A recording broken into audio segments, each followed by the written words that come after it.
So Shahzad, transformation is a buzzword these days. क्या मतलब है इसका? Okay, transformation is a buzzword these days, or it is organizational transformation or personal transformation.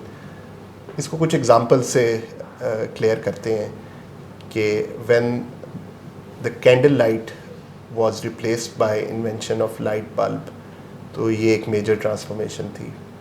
इसी तरह जब horse cart was replaced by automobile, it was a major transformation. Intel के founder, one of the founders Andy Grove ने अपनी 99-2000 की book only the paranoid survive में ही is called it a 10x और मल्टीपल ऑफ 10 चेंज. और जब there is a significantly different way in the way business is done, needs are fulfilled and the pricing structure changes, technology changes. सो ये transformation है. लेकिन कासिम ये बताएं कि transformation जो है ये क्यों ज़रूरी होती है, कहाँ से there can be multiple reasons why transformation happens. One of the primary reasons why transformation happens is internal pressures. The whole cost of doing business goes so high that your profits start eroding. आपके processes redundant हो जाते हैं, आपके customers की needs नहीं meet हो रही होती हैं. So the management is at a point where they need to reassess the way business is done और वो चीज़ों को change करना चाहते हैं. So that's one reason. आपके दिमाग में कोई reason आती है?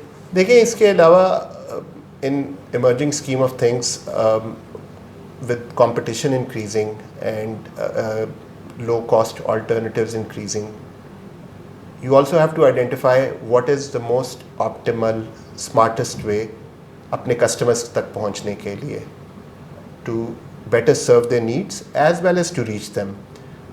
चुनाचे आप बात कीजिए डेटा एनालिटिक्स, मशीन लर्निंग, इन सब का एडवेंट प्राइमरीली इसलिए हो रहा है कि what are the smarter ways and like you said cost effective ways of reaching your customers.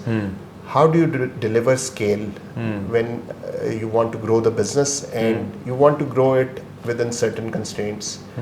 इसके अलावा let's not forget change in technology. जैसे हमने कुछ एग्जांपल्स में भी बताया, दैट आल्सो नेसेसिटेट्स के एक मेजर चेंज होगी. सो मैं इसको समराइज इस तरह करूँगा कि हमारे पास एक इंटरनल प्रेशर्स हैं, टेक्नोलॉजीज़ हैं, और फिर हमारे पास एक्सटर्नल प्रेशर्स हैं in the shape of legal, political, economic, climate change and social changes. And these are primary the reasons why organizations think of transforming themselves.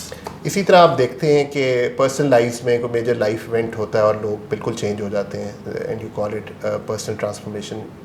भले वो method that event is of personal nature, some major loss, some major victory, और it's major change in behaviour at work place and somebody wants to deliver a large scale growth, तो वो अपने conduct के ज़रिए, behaviour के ज़रिए major change करते हैं. इन दोनों टाइप्स की चेंजेस हैं. Thank you.